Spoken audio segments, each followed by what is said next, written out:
every time, and don't let the bailiff or don't let the judge looking at you sternly there from his high perch dissuade you otherwise. Perjury is an important crime. It's important. Is an important way of keeping oaths and keeping truth in the center of public proceedings and even private proceedings. Perjury is the violation of telling the truth. It is a breach of, I would say, a breach of God's law, and it's also a breach of the order of judicial process. If you have perjury, then how can you have trials where testimony is elicited and people's estates, people's lives depend on truth being told with the fear of God put into the heart of the man giving the testimony, right? And that, of course, is through the oath. So the question of oaths and perjury are very close together, and I'm very concerned about this whole question. I'm trying to understand it. I'm trying, as your host here, David Tulis, to understand oaths and perjury. And to help us to think about this today is David Alan Carmichael. He is a man from Hampton, Virginia. He runs Freedom Ministries. He's a writer. He's a litigator. He and his wife, Leslie, have four children. He's 53 years old, a former Navy man in the anti-submarine warfare branch of the Navy, and has had a very exciting life dealing with claims that he cannot possibly be a private person. He cannot live a life as a private man apart from, number one, the Social Security number, which is something that is anathema to this practicing Christian. So, David, my question is about perjury. What is perjury, and how is it that it connects? Well, we'll get to it eventually here in the next minute or two. How do perjury charges connect with oaths? Why is perjury such a gross violation of God's plan and also of public order? Well, I want to make a comment, and this is something that maybe people will be able to attest to, that there's times when people ask you to sign under penalty of perjury, and then there's times when you're required to give an oath. And I'm trying to really look at that and evaluate it. Those things where it's a civil law, administrative law, trying to remove itself from being accountable to God, generally have statements, I sign under the penalty of perjury. If it's something that's more of an agreement relationship, not a oath before you're an operation of the law, the government that God has instituted, it may be some relationship type situation, you find more often that you're going to have a penalty of perjury. That they're giving an oath, the study that I've done about oaths and having to give an oath when I was in the Navy, is that an oath is something where the person giving the oath, it's only credible if they believe in a judgment, a final judgment of God, not the penalty of perjury of men as the thing that they fear, but the fear of the ultimate, where you understand it's appointed man once to die, then the judgment. If somebody understands that, then in history of oaths and law, that person could be a credible witness, and the judge is removed. There's no longer any subjectiveness opinion of the judge. He can trust that you're accountable to God, and that he's just going to trust at that point what you say is true, knowing that ultimately justice will be accounted for on a day of judgment. So I think there's actually a different mechanism of law. There's a little bit of a difference between the oath and under the penalty of perjury. Now, obviously the penalty in a courtroom, they will cite you with perjury so that they can, in just to motivate other people in society to never do it, even if they don't believe in God, they'll punish you temporarily on earth for saying something falsely after giving an oath, but yet still, you're still going to have to answer. You're still accountable to God. Yes. Well, perjury there's several things are required to be part of perjury for it to be a charge that can be made and upon which a conviction can be obtained. One is knowingly making a statement that's false. The statement has to be of material. It has to have materiality. It has to be material, something that's important and relevant, not just a detail. And there has to be the intent to deceive. So when you make a perjurous statement, you have knowledge of the falsity of the statement at the time you make it, and that's an essential crime element of that crime. And American jurisprudence, the dictionary says, thus, a person who testifies falsely but in good faith with the honest belief that he is telling the truth is not guilty of perjury. So in other words, you make a statement that's false on the witness stand, it's factually wrong, but you think somehow that it's true. It's just a mistake. What? That's a mistake. That's a mistake. That's not perjury. Right. However, a false answer given because of inadvertence, confusion, and honest mistake or faulty memory does not constitute perjury. So in other words, there has to be intent to deceive and to enter, and it has to be something on a matter of fact. So perjury is not having a wrong opinion about something or a wrong interpretation about something, let's say a statute or a rule, but it's of a point of fact. If it's on fact, then perjury can be seen as in play. Right. Now, here's something, and I said something to you earlier, that there's times, especially politicians that we know and some love or some hate today, will make factual statements that are technically factually correct, but they know that those facts are connected to lead you into a false understanding. And so many times, the example of that? The example that I had was when the healthcare bill came out and the president was talking to a group of pastors, and he used a biblical term. These people are bearing false witness when they say that this bill is forcing people to pay for abortions. They're bearing false witness. Well, when you read the bill, and I did, and it said that it didn't say anything about abortion, nor heart care, nor skin care, nor hair care, nor anything. It said generally accepted procedures in qualified facilities with qualified doctors. So it didn't say abortion nor heart. It didn't say anything. So he was using a factual statement to convey a falsehood. And then, of course, his regime sued Hobby Lobby doggedly because they would not comply with the paying for abortions. Perjury is a statement that must be willfully and deliberately given with intent that it be taken as true. And then this authority says, similarly, to constitute perjury, a false affidavit must be made with the intent that it shall be uttered or published as true. That definition brings up the whole story about Bill Knowles, a county clerk, and 94 other county clerks in Tennessee, which are now disobeying the Constitution and disobeying the statute under the authority of Obergefell versus Hodges, an opinion by the third department of the federal government, the judiciary, in its high court in Washington. And are these? No one's going to charge any of these county clerks with perjury, David Alan Carmichael. But could the idea of perjury have been something to instill courage even in these clerks prior to this decision?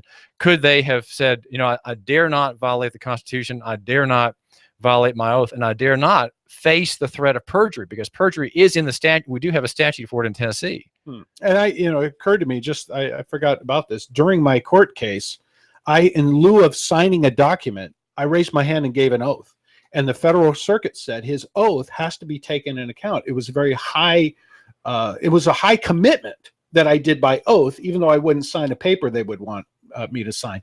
Somebody who's given an oath to the Constitution to faithfully support and defend whatever Constitution that they're under, they can't, in good faith, obey 5 out of 9 guys in Washington.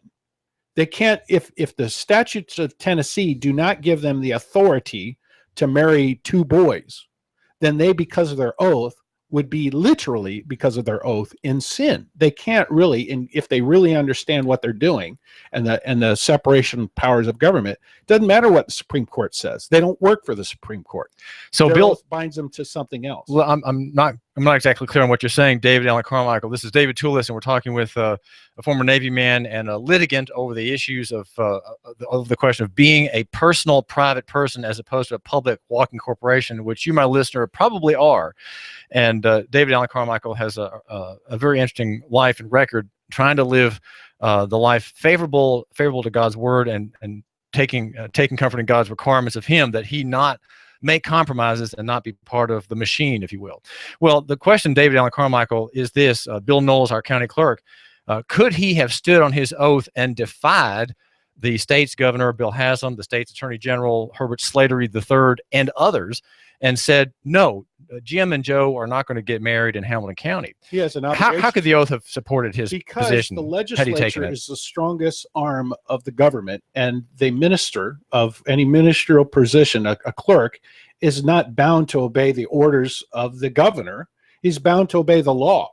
If the legislator and what is the law? The law is what the legislators, when they vote, and the governor signs it into law, or whether he doesn't sign it or whatever, they could have not signed if the law states this is the ministerial duty of the clerk. The clerk will do the following things. The clerk will not marry two boys. Then that's up to the legislature. They're going to have to influence the legislature before the clerk, who's under oath, to abide by the law structure that he's under.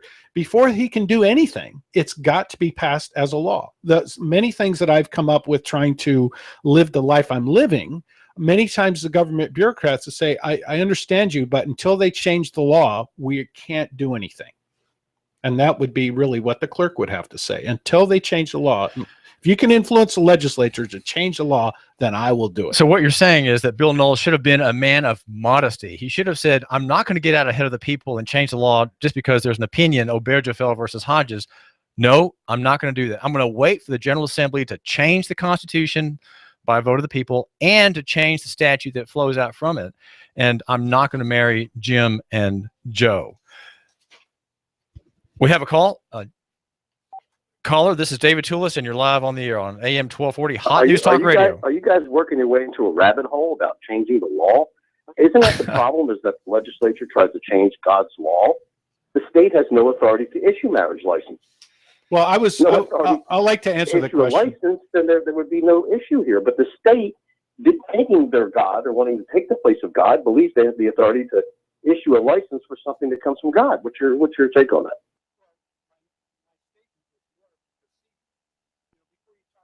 Rights and wrongs or justice when you're talking about a ministerial position. Right now, they don't have any authority to issue a license to Jim and Jim. So it was really more of a Jim and Joe. Yeah, Jim and Joe. It was more of a Listen to my argument.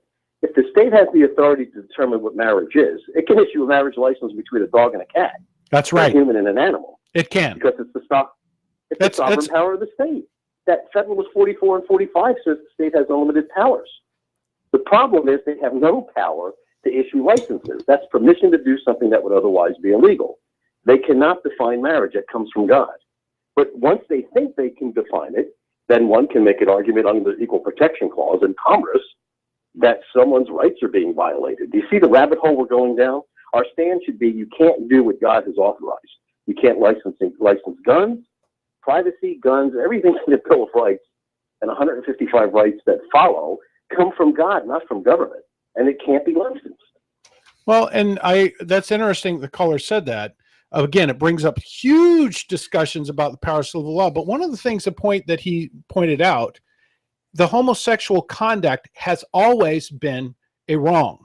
You can never contract to do a wrong. And so he's got a good point. I would say after using a defense of saying, no, I can't do it till the legislature changes their mind. Even if the legislature change your mind, it's possible to say you want me to partner in your wrong?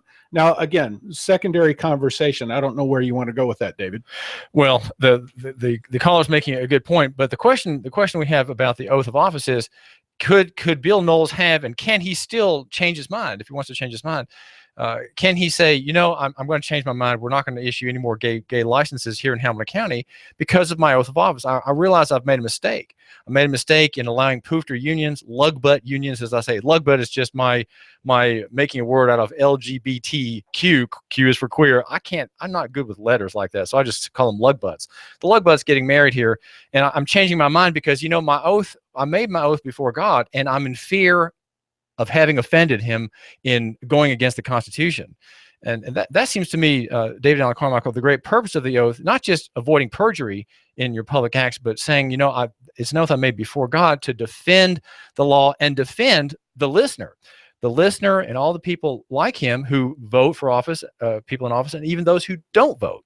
Right. Now, notice the 9th Amendment, and there's of the United States Constitution, that these rights are retained. These rights that they haven't talked about in the Constitution are retained.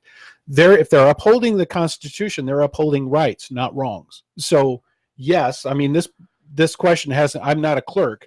If I were a clerk, I'd have to say, well, I'm going to have to stay in this job and obey only those things that I know are right, and they're going to either have to fire me or put me in jail or something like that. And the perjury statute, David Alan Carmichael, comes into play here if the Bill Knowles can say, I've got this oath of office, I'm upholding marriage before God, and no matter what peril comes to me, no matter how many pickets are outside my office, no matter how many times I have to call Jim Hammond, the sheriff, to come and protect me and my clerks, I'm going to say yes to the law and no to these importunities by the gays. And face the consequences.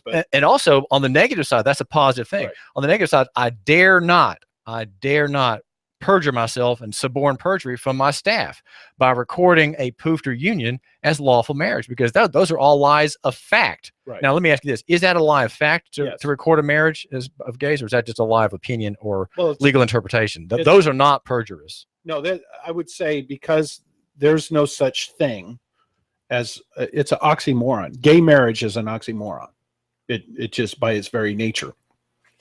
That's what I would say. Like dry water. Yeah, it's or a moist desert. Right. So now, of course, think about, now we have in history, there were some guys in Babylon that said no very nicely, but they said no, I can't eat that. I've got to eat kosher. So that was in Daniel chapter 1, talking about something that happened in Babylon. And then later, 3 guys stood up and said, King, we love you, man. We love you to death. We wish you live forever, but we can't do what you've asked us to do. So they very nicely said no, but sometimes you just no. Saying it loving. In fact, Martin Luther King said that. He said you got to say no, and you got to do it openly and lovingly, but then be willing as a man to absorb the consequences, whether you get your head chopped off, you get thrown in the fiery furnace, or you have divine intervention that saves you in front of everybody. I mean, so what you're saying, got to face up to it. The man who says no, David Allen Carmichael, essentially pulls open his shirt and says, okay, there are fiery darts and arrows that are coming. I'm going to take them here. Right. Because God has put me in this place to say no. And I'm not saying O-N, I'm saying the reversal of those 2 letters, N-O. Yeah. I'm not getting on, I'm not going on, I'm not getting along, I'm not complying, I'm not being complicit with machinery. I see a wrong here. My spirit goads me to say, I'll pull the shirt open, no, fire the arrows, and I'll take the hit. That is something that requires courage. It does. Have you been given God's grace to have that kind of courage? Well, at least once. Without attributing courage to myself, I will say that when I was put to the test, where the Navy said, you're going to sign this, or else you're voluntarily getting out of the Navy. I mean, I was losing my job. So I basically said no. And I gave an oath. The last statement I said in my oath was, even to my hurt. I will fulfill my obligated service, even to my hurt, because I knew what does the oath say? What does the military oath say? It says, I will support and defend the Constitution of the United States against all enemies, foreign and domestic. I will bear true faith and allegiance to the same.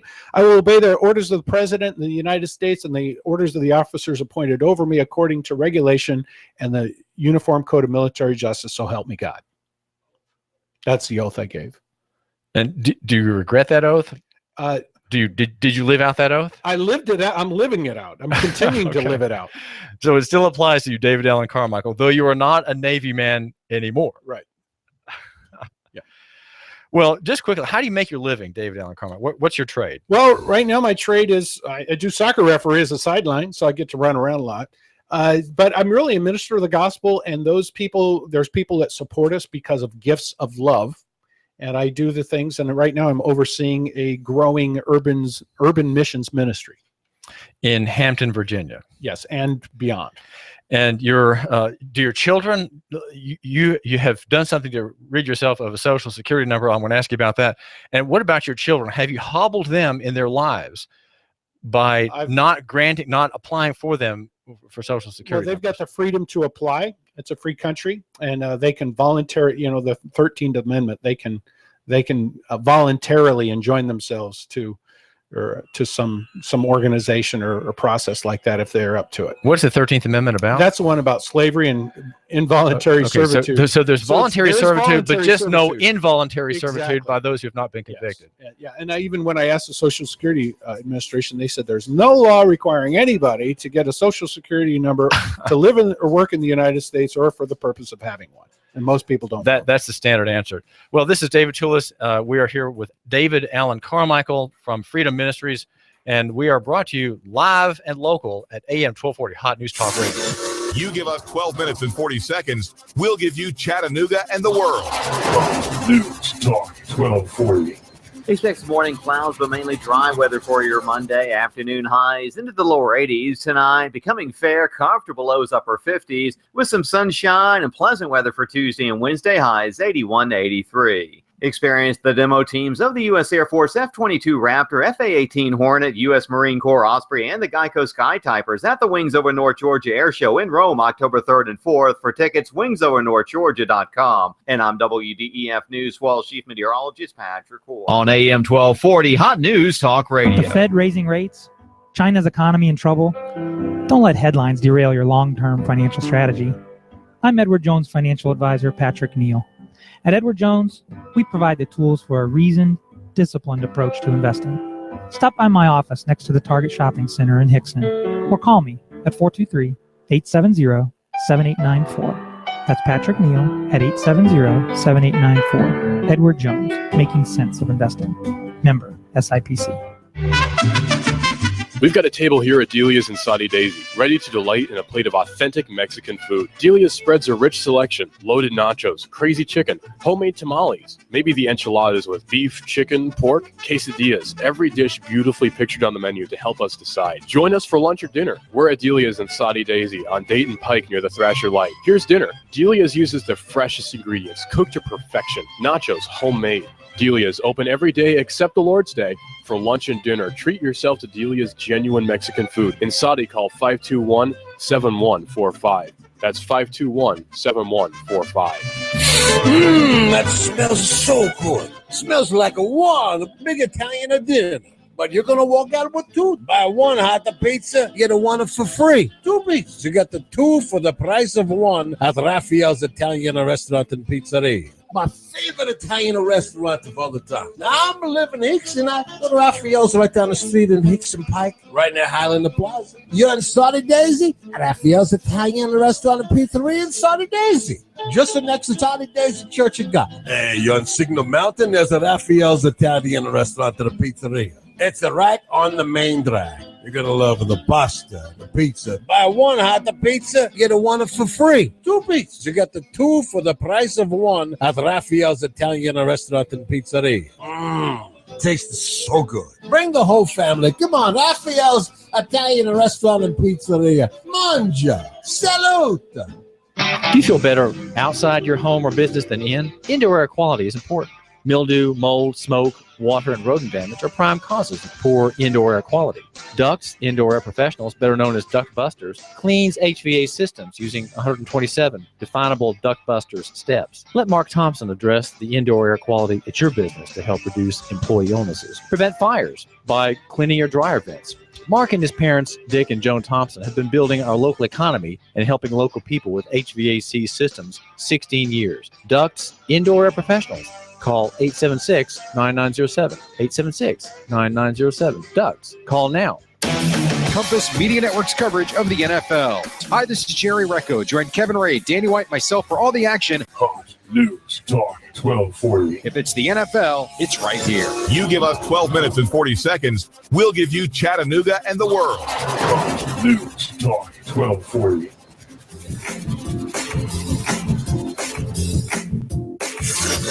You give us 12 minutes and 40 seconds, we'll give you Chattanooga and the world. Fox News Radio, I'm Pam Puso. When shots rang out inside an Alabama church on Sunday, parishioners and the pastor sprang into action, wrestling the gun away from the shooter. Police say James Minter shot his girlfriend and his infant son, as well as the pastor of Oasis Tabernacle in East Selma, as he tried to intervene. Police arrested Minter about a mile from the church. Fox News Radio's Cornell Scott. Minter facing 3 counts of attempted murder. A U.S. official confirming to Fox News Russia is flying unmanned drones over Syria. The UN has some samples from a nuclear site in Iran, but UN inspectors didn't collect them. This type of sampling is typically done by the UN nuclear watchdog agency's own experts, but Tehran carried out the sampling at the suspected nuclear research site. Fox News Radio's Jessica Gallagher. The UN says Iran has met agency standards. Fox News, we report, you decide. Live from Chattanooga, Tennessee, it's Nooganomics with David Tulis.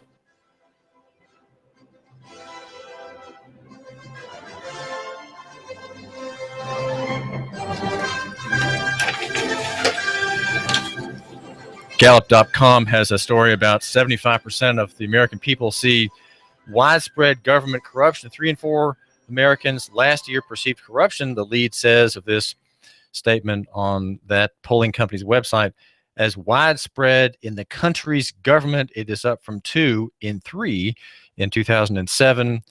And in 2009, it was 67% then. In 2009, it was 66%.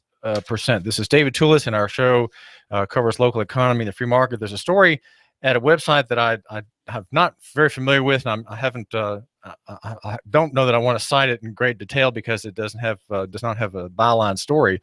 It's BradleyCountyNews.com, touching on the question of the teaching of Islam, of Mohammedanism in the county factory schools in Bradley County. And the problem is that you have in the curriculum discussion about Islam, but and that's given in some detail, but Christianity, comparatively, necessarily to be presented as well, is dropped off because of lack of time. That's been the problem even here in Hamilton County. So you have a public school system that is officially atheistic, moralistic, but atheistic. And here it is being entrusted with the just teaching of the religion that holds that the greatest asset that a woman brings to marriage is her vagina, and which allows for sexual slavery in all conquered females. So you can have your 4 wives in Mohammedan theology, and then innumerable sexual slaves that are not. They have to be given their food and their water, but they're not there for anything but sex. That is the purpose of the sexual slave. And the bold ISIS fighters are living out Muhammad's theory. And these are part of the conquest of Islam that are not mentioned. And so we're trusting the government school to tell us about the pacific, peaceful, calm, quiet, very pious Muslim religion in the factory schools. And so there's a quotes made in this piece in BradleyCountyNews.com. It's a WordPress blog, and her name is Linda Cash. And so this is a controversy. The question is, why would anybody put his son or daughter in a public school to learn anything about anything at all, given that the likelihood for distortion is simply immense? This is David Tulis, and we're talking about the ideas of government and the role of the individual. How far can an individual go in saying no? Now, most of us are ready to say on, which is the reversal of no, and by that we are getting on, right? We're getting along. We are compliant. We are complacent. We get the benefits. We're talking with David Alan Carmichael, who is a pro se litigant, meaning he is a man who's fought for his own religious liberties and constitutional liberties in court. And in one of his cases, he had Herb Titus, the very noted constitutional lawyer, a Christian intellectual, assist him in his case. And the case hung over Social Security numbers and the fact that David Alan Carmichael did not have one. So, David, I want to pick up on the story there. You're a former Navy man, and you're the father of 4 living in Hampton, Virginia, with your wife, Leslie, and one last child. Is that right, Abby? Still in the house. Still in the house. Well, how is it that tell the listener briefly about the ideas of getting rid of SSNs? Is it possible to get rid of one, or are people like you and I just simply fools in our various administrative and other actions attempting to separate ourselves from the number and the benefits to rescue and salvation implied therein?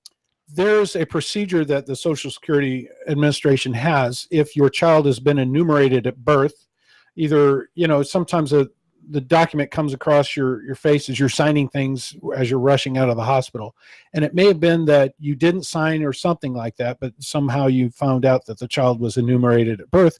You can go, and there's a procedure to tell them, I want that removed. I want my child's name removed from your records. And there's this protocol they have to try to dissuade you. There's a 6-step protocol to dissuade you. And if you finally get to step 6, continuing to say no, then they'll admit it. Yes, you can have your child's name removed from the record, but it's going to take 60 days, blah, blah, blah, blah, blah. But in their protocol, they very clearly tell the clerk to stop there. Don't say anything else. Just say this statement and then see what they say.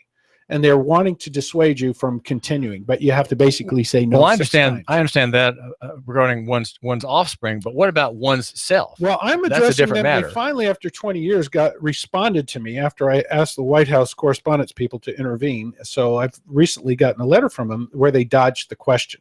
And I asked them, I want to have your records regarding me expunged or suppressed or whatever it takes. Isn't that asking a lot, though? No, it isn't, because they do it for other reasons. They do it for the Amish. They have a procedure for the Amish where they say they call it a control number that somehow got associated with them for some reason. They can have that record suppressed, and they tell them, you can tell people when they ask you, do you have a Social Security number? The answer no is correct, even though at some time in their records that person had been associated with an SSN. But their policy is to have anybody else who's not an Amish person, who's, they've gotten away with it somehow. Right. Anybody else, it's their policy. Because they're so principled. Yes, exactly. Consistent. To stand against you and send you letters telling you no and making sure that nobody signs the letter so you don't know who to hold accountable. So that's something I'm pressing right now so that people can very deliberately and consciously and conscientiously decide whether or not they want to participate. You still may have to pay a tax depending on what your situation is. Right, the employment tax, which is about 12%. Yeah, and that's a whole different question. But regarding the number itself and whether it's associated with you, because you can get a driver's license without a number if you don't have a number. Well, that's true in Tennessee, and that came about as a result of my case, which I lost in the Court of Appeals and declined to appeal to the High Court. And as that was happening, as I was sweating in the trenches, if you will, and spreading my papers over the dining room table, much to my wife's chagrin, I lost, and the General Assembly rewrote a perfectly good statute, which was being abused by the Department of Safety Commissioner, to say that if you want a driver's license in Tennessee and if you've never had one, an SSN, you can fill out an affidavit stating you've never had one, and then get the driver's license. Because I was trying to get a driver's license absent an SSN, which I understood myself to have separated myself from by virtue of the remedy of rescission of contract. I filed papers with the federal government, and which are rescission papers that separated myself from that claim to benefits. I didn't want the claim, didn't want the benefits, didn't want the connection, and there was no response. So the doctrine of acceptance by acquiescence applied, and I was truly able to say, well, I don't have one now. There's been no rebuttal, no attempt to deny my rescission of contract. And so that I was able to say truthfully, I don't have a number, and now I want my driver's license renewed. Please renew it. And the commissioner said, no, you have to go and get a Social Security number. So that's that litigation. So in Tennessee, we don't have to have one. But now, what did you do? Just in a nutshell, what did you do to make a separation? I didn't understand this. I was confused. I went out and learned the law, spent 2 years studying to find out how do I obey God and man, found out I could do both. And so I basically rescinded my original application. So did you apply for your own number? I never did apply for. Was that what your dad? That was mom's situation. So it was something that it's kind of foisted on you. So when I finally came to the conclusion, and within a proper amount of time, when I understood what the Lord expected of me, I wrote a letter of rescission. Now I will say that I can't get Virginia to honor that. But the driver's license people, they're standing against me. They won't give me a driver's license unless I capitulate, and I'm not going to capitulate. But when I got paid a 6-figure check from the United States in the lawsuit, the U.S. Attorney's Office had to send a form to the Treasury Department according to the Treasury regulations. And in that number block, they put the letter N and then /A for not applicable. So or not available. No, not applicable. It's actually the procedural thing. They could have said not applicable, or in this case, they just abbreviated by NA. David Alan Carmichael, 6 figures, NA in that block. We're talking with a man who doesn't have a Social Security number by remedy of a legal remedy of rescission. Well, David, the question my listener has is this: why does it matter? Who cares? Why don't we just get along? What is it? How does it matter? Okay, you're a Christian. Why does it matter? How are you a better Christian? Does God love you more if you don't have a number? How does that serve your purposes as a man and as a dad, as a businessman, as a minister? How are you somehow better not having a number? Why does it matter so much to you, David Alan Carmichael? after the fact, after learning everything I've learned experiencing in good conscience, I could never go there again. Just knowing the laws of the country and the undermining of the fabric of the Constitution that whole program is and does, I can't in good conscience participate. But originally and firstly and foremostly, I kind of pose this to anybody, is when you read the book of Revelation, chapter 13, and they talk about the mark and all this kind of stuff and the number and where you can't buy anything. When you use an SSN to go to the doctor, you use an SSN to get a driver's license or to do anything that is not a Social Security benefit, doesn't give you a little heebie-jeebies subconsciously that you're doing it? Well, it had been doing that to me, and I couldn't in good faith continue to do it without. How do you get cell phone service without giving your SSN? In many cases, you don't. You know, you don't. How to get utilities? You just stand. You got to pay a deposit. There's things to do. But the point is, what has God said? And people say, "Oh, you can't take it literally." Why not? If it's there for a reason.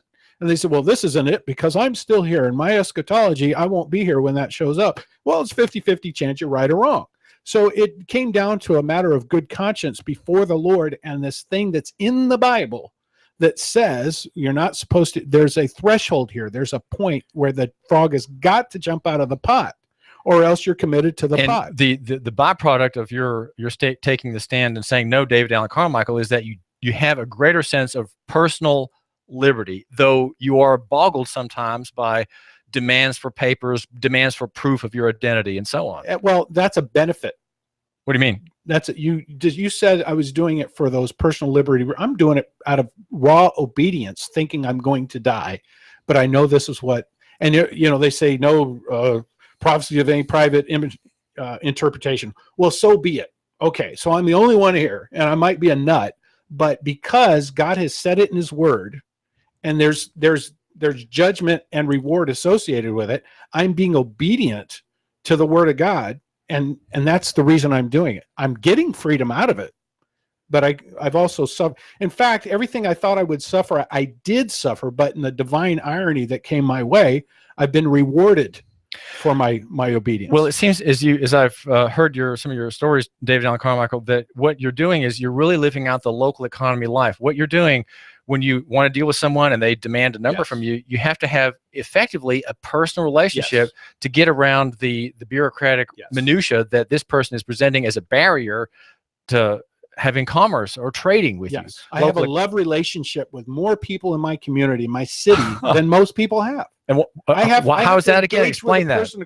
Every time somebody across the counter tries to deal with me and I don't fit the norm, I have to expose a great amount of my life and my ministry, and I actually talk about Bible things across the counter at the bank, at the post office, at wherever. And I actually have personal relationships with people who'd be otherwise, I'm making up new words. They just be anonymous faces. Anonymous faces. But I know my servants. You know what I mean? And I serve them in love as I'm. You mean the public servants? Yes, exactly. So local economy, it's a relationship issue. It really is. It ends up making things in life as if it was the way it should have been, say, a couple of 100 years ago. And you can commend people to other people. And everybody in local economy a couple 100 years ago in Chattanooga was a human being. He was not a corporation. He did nothing in corporate capacity. No one even knew anything about Washington. No one drew government benefits. There wasn't the world of credit. And the kind of the world of financialization, the artificial economy of the modern world, which is in many ways set for collapse. I think that'll be better long term. But in the local economy before, everyone was natural. Everyone was a private person, and society was comprised of private persons interacting in the marketplace. Yes.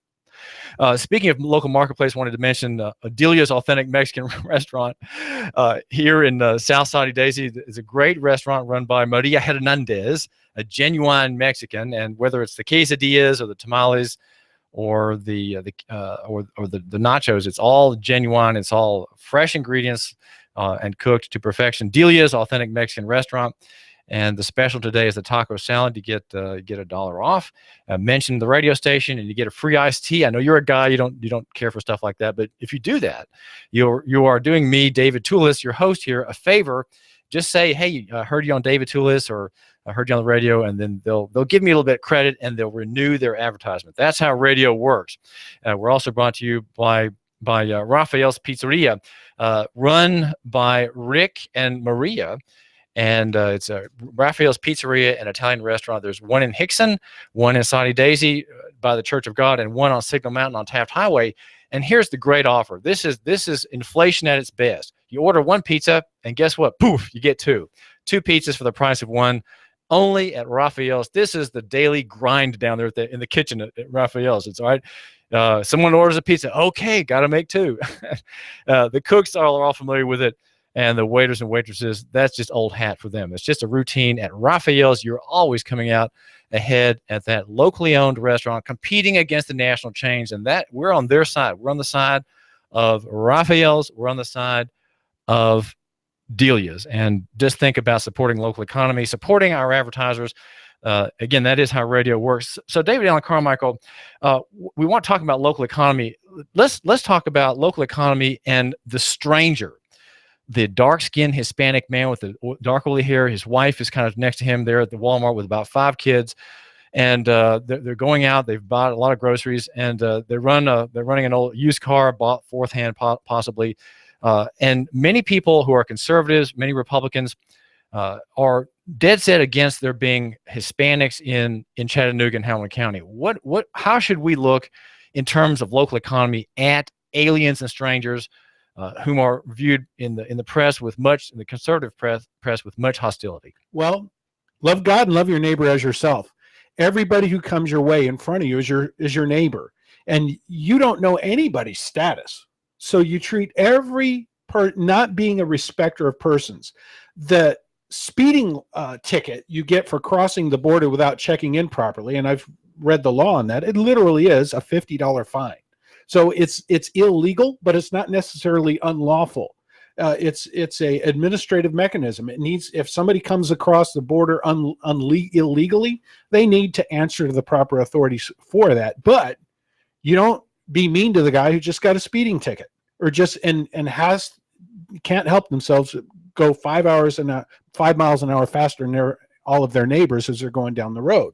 But when they come into your business, you treat them with honor like you would anybody. You treat the person who's scraggly, torn clothes just like you would the governor as they come in to your restaurant, and you treat them with honor. I'll give you an example. I had my son who went to college, and suddenly when somebody comes up to talk to him, an elder, he's not standing up in their presence. And I kind of said, why did you diss, Mr. So-and-so? And he says, well, that's just tradition of men. That's just in this. I said, son, if there was a homeless person who I introduced to you, would you not stand up and honor them? He says, yes, I would. Well, what makes the great honorable gray-haired elder any less important than the least of these that you meet on the street? You treat every single person with honor because they're created in the image of God. So I don't care what their status. In fact, the Bible commends the children of Israel, if you read the thing, to be nice to the alien and the stranger, reminding them that they were once strangers. So aliens and strangers are in the same protected class, not as poofters and lug butts, but as widows and orphans. Yes, exactly. So need higher care, greater responsibility. Well, okay, what you're saying, my listener is suggesting, David Alan Carmichael, is fine. But what about national policy? What should the government do? And here we are looking with a bird's eye view at the whole question of local economy and immigration.